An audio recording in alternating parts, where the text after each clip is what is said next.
Ya'juj dan Ma'juj, sebuah bangsa barbar yang mengerikan, yang dulunya pernah dibatasi dinding oleh Zulkarnain, dikepung oleh dinding besi yang dibangun oleh Zulkarnain dan nggak bisa keluar.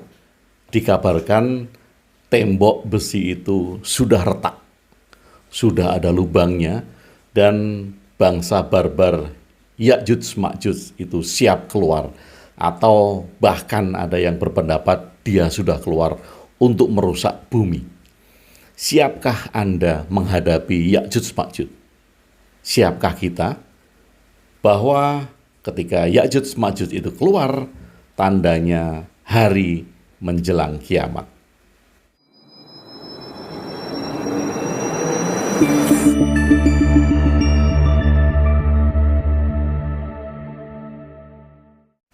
Sahabat Bahtera, banyak sekali cerita tentang Ya'juj Ma'juj ini.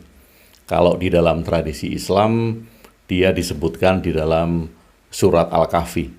Di sana pendeta Yahudi itu bertanya kepada Nabi Muhammad untuk menceritakan tentang Zulkarnain. Nah, tentu saja karena pendeta Yahudi yang bertanya kepada Nabi Muhammad sebetulnya untuk menguji apakah Nabi Muhammad ini tahu tentang cerita Zulkarnain atau tidak. Kita melihat di situ bahwa cerita tentang Zulkarnain, tentang tembok besi, tentang Ya'juj Ma'juj bukan hanya berasal dari tradisi Islam. Kenapa? Karena pendeta Yahudi menanyakannya kepada Nabi Muhammad. Karena itu cerita ini juga ada di dalam tradisi Yahudi. Ada yang mengenal cerita ini dengan nama Gog dan Magog, Gog Magog. Dan di setiap tradisi cerita ini kemudian ada yang dikembangkan di dalam versinya masing-masing. Bahkan ada sebuah roman Yunani yang menceritakan Alexander the Great, Alexander Agung, tentang perjalanannya, dan banyak ilmuwan yang kemudian mengkaitkan bahwa Zulkarnain itu adalah Alexander yang Agung, Alexander the Great. Saya tidak akan membahas dari sisi agama. Saya tidak akan membahas dari sisi tafsir dari agama itu. Tetapi yang menarik bagi saya adalah cerita Ya'juj Ma'juj itu sendiri, yang digambarkan sebagai sebuah bangsa yang barbar, bangsa yang akan merusak bumi, dan kalau bangsa itu muncul, itu tandanya kiamat akan segera tiba. Betulkah demikian? Sahabat Bahtera, di sepanjang zaman, banyak cerita yang kemudian dikira itu adalah bangsa Ya'juj Ma'juj. Mungkin kalau Anda belum tahu tentang cerita-cerita Ya'juj Ma'juj, Anda bisa googling dan menemukan gambar-gambar yang menyeramkan tentang temuan NASA. Entah itu betul atau tidak ya, temuan NASA bahwa di perut bumi itu ada makhluk yang itu dikenal sebagai Ya'juj Ma'juj. Kemudian ada di Mesir, ada sebuah gua yang saat itu ada penampakan mata dan kepala, lalu beredar bahwa itu adalah Ya'juj Ma'juj, dan macam-macam sekali. Bangsa Eropa itu juga pernah di judgment sebagai Ya'juj Ma'juj. Bangsa Amerika juga pernah di judgment sebagai Ya'juj Ma'juj. Nazi Jerman pada saat terjadi pembantaian di zaman Hitler saat itu juga pernah dituduh sebagai bangsa Ya'juj Ma'juj. Dan sekarang Cina itu sedang dituduh sebagai bangsa Ya'juj Ma'juj. Nah, ini tentu akan bergulir di sepanjang zaman, di nanti-nanti juga. Ketika ada sebuah bangsa yang di judgment itu sebagai bangsa perusak, bisa dituduh sebagai Ya'juj dan Ma'juj. Sahabat Bahtera, begini, ada sebuah cerita yang seharusnya kita telaah kembali dan tidak kita telan mentah-mentah bagi saya, agar kita menemukan makna dari cerita tersebut. Ada sebuah mitos yang dibangun, ada sebuah legenda yang dibangun, yang ketika kita temukan maknanya, itu menjadi bermanfaat. Lain halnya ketika kita mendengarkan sebuah mitos dan menganggap mitos itu betulan, lalu kita meneliti, benarkah tokoh-tokoh di dalam mitos itu ada dan bukti-buktinya apa? Nah, itu diteliti sepanjang zaman, mungkin ditemukan dan mungkin tidak, ya karena itu mitos. Kalau di Jawa itu ada cerita tentang buto ijo dan timun mas.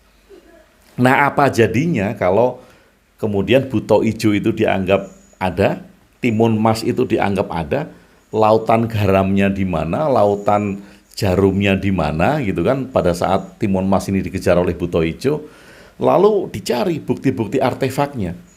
Buto ijo itu real ada karena ada peninggalannya ini.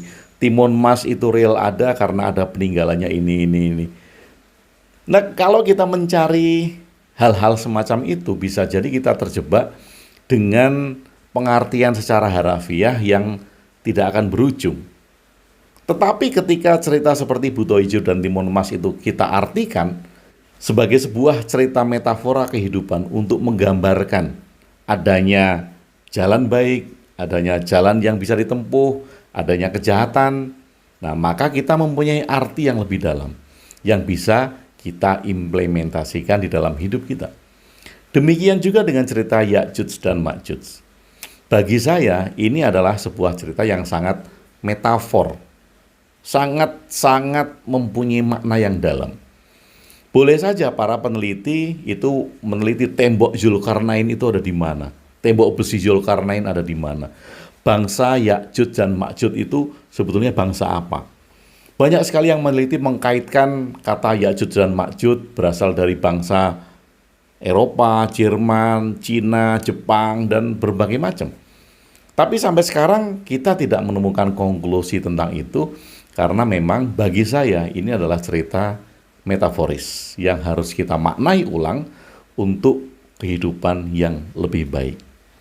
Kalau kita terjebak sekali lagi untuk membuktikan bahwa tembok besi Zulkarnain itu ada, dan di Kutub Utara kemarin juga diberitakan ada sebuah tembok hitam yang diperkirakan itu adalah tembok Zulkarnain untuk mengurung Ya'juj dan Ma'juj di Kutub Utara. Kemudian ada di Turki, ada di Mesir, yang diperkirakan itu bekas-bekas tembok besi yang dibangun oleh Zulkarnain untuk mengurung Ya'juj dan Ma'juj. Lalu yang terakhir yang paling menarik itu adalah tembok Cina yang ditemukan di dalamnya ada logamnya. Itu juga dikatakan sebagai tembok yang dibangun oleh Zulkarnain untuk mengurung Ya'juj dan Ma'juj di dalam Cina.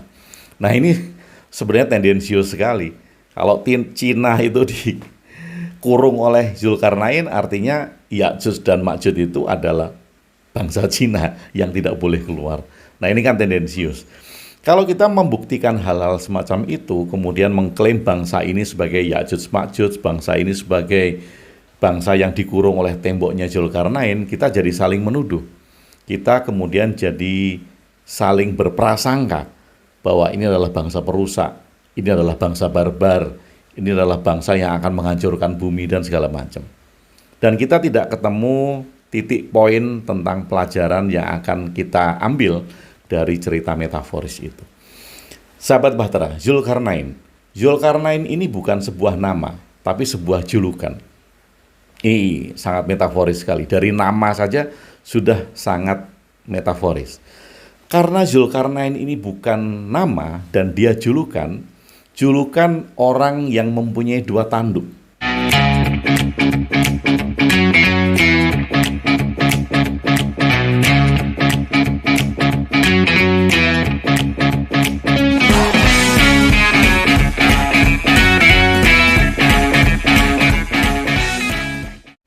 Nah, kalau secara harafiah, dua tanduk ini kemudian dicari-cari artinya dan ketemulah dengan sosok Alexander the Great, Alexander yang agung yang suka memakai topi yang ada dua tanduknya.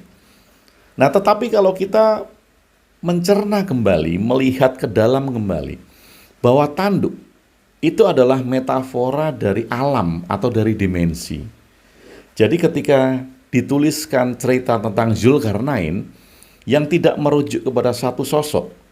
Bagi saya Zulkarnain itu menggambarkan individu yang menguasai dua alam. Dia yang mempunyai dua tanduk. Kalau di dalam ceritanya dia sudah menaklukkan timur dan barat. Jadi perjalanan Zulkarnain ini Dia sudah menaklukkan bagian timur, sudah menaklukkan bagian barat. Ini kan metaforis. Bahwa dia yang menguasai dua alam. Bahwa individu yang menguasai dua dimensi. Dimensi apa yang dikuasai? Dimensi baik dan buruk. Non-dualitas. Jadi dia sudah tidak membicarakan tentang dualitas lagi. Dia adalah sebuah pribadi yang sudah duduk di alam non-dualitas. Tidak tentang baik dan buruk lagi. Nah, kalau Zulkarnain kita gambarkan, kita metaforkan sebagai pribadi yang punya dua tanduk, yaitu menguasai dua alam, non-duality, sudah tidak bicara baik dan buruk, artinya dia adalah manusia yang berkesadaran. Siapa Zulkarnain itu? Siapapun Anda, siapapun manusia di muka bumi ini yang sudah masuk di dalam non-duality, yang menyadari adanya baik dan buruk sebagai hal yang tidak terpisahkan, dia adalah Zulkarnain. Anda bisa jadi Zulkarnain. Kita bisa jadi Zulkarnain. Masyarakat banyak bisa jadi Zulkarnain. Karena Zulkarnain itu bukan merujuk kepada satu individu. Sama seperti Imam Mahdi. Imam Mahdi, Ratu Adil, kalau kita kategorikan itu sebagai individu, kita akan sangat rumit berpikir, siapa Imam Mahdi itu? Tetapi ketika kita berpikir bahwa Imam Mahdi, Ratu Adil, Zulkarnain adalah sebuah kesadaran, collective consciousness, kesadaran kolektif, maka orang-orang yang sudah bangkit kesadarannya untuk menyadari non-duality, untuk tidak melihat sebagai hal baik dan buruk, dia adalah Zulkarnain. Nah, kalau kita beranjak dari sini, kita akan mudah untuk mengartikan, memaknai kembali cerita tentang Ya'juj dan Ma'juj. Siapakah Ya'juj dan Ma'juj ini? Akan sangat jelas tergambar ketika kita mulai memaknai Zulkarnain bukan sebagai individu, tetapi sebagai kesadaran kolektif.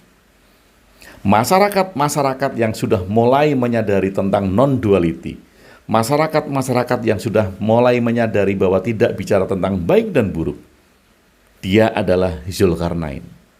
Kesadaran masyarakat itu menjadi collective consciousness, menjadi kesadaran Zulkarnain. Nah, hanya Zulkarnainlah yang bisa membangun tembok besi di antara dua gunung. Karena ceritanya Zulkarnain berjalan, kemudian bertemu dua gunung. Wah, itu diartikan harafiah, ada gunung 1 dan gunung 2. Dan Ya'juj Ma'juj ini adalah bangsa barbar yang hidup di antara dua gunung ini. Nah, kita akan sangat kelelahan untuk mencari bukti-bukti itu. Ya kalau buktinya ada, kalau itu hanya sekedar mitos yang harus kita artikan untuk kebaikan-kebaikan kehidupan di muka bumi, kita nggak akan menemukan artinya, kita nggak menemukan maknanya. Nah, hanya Zulkarnain, saya ulangi, hanya Zulkarnain yang bisa membangun tembok besi di antara dua gunung. Apakah ini gunung beneran? Tentu saja tidak.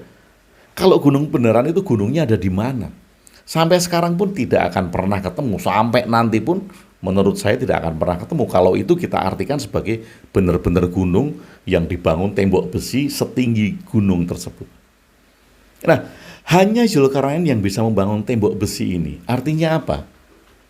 Gunung ini merupakan simbol dari ego, simbol dari kerakusan, simbol dari ketamakan, simbol dari keserakahan. Nah, ketika Zulkarnain muncul, hanya dia yang bisa membangun tembok besi untuk menghalang-halangi ego-ego kita. Sehingga apa? Sehingga bangsa barbar yang ada dalam diri manusia ini tidak keluar. Jadi Ya'juj dan Ma'juj itu ada di mana? Ada di dalam diri Anda. Ada di dalam setiap diri kita. Karena itulah maka Zulkarnain, kesadaran kita, membangun tembok besi di antara dua gunung yang ada di dalam diri kita.